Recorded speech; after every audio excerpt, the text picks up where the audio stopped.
is Jeff Zacharias, and I'm the President and Clinical Director of New Hope Recovery Center. We operate from a very 12-step, abstinence-based philosophy. At the same time, we want to operate from a very client-centered perspective, so we want to look at the whole person, emotionally, physically, spiritually, socially, and mentally, and make sure we're providing culturally competent and sensitive treatment to everyone. Addiction is a family disease, and it affects everyone. It's not enough to say that the addict is the only one affected. So in doing that, we want to give education to the person that we're not only treating, but everybody that's in their family systems. And we do that by having on Saturdays, or Thursday nights or Saturdays, we do process groups. We have educational groups.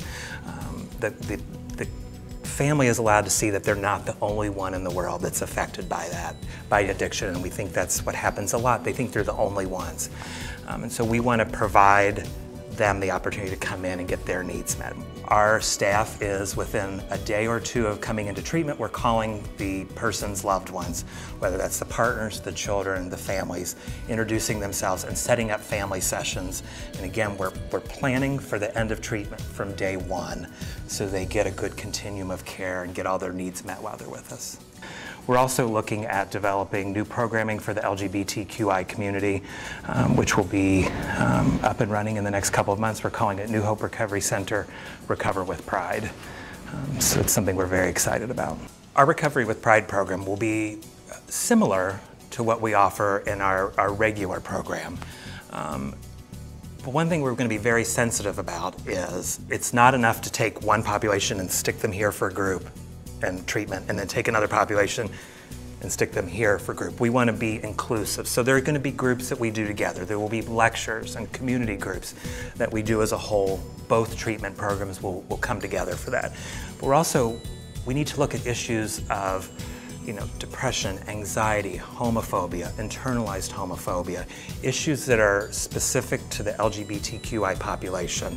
Traditionally, LGBTQI families have been sort of swept to the side. There's a lot of variation in the community.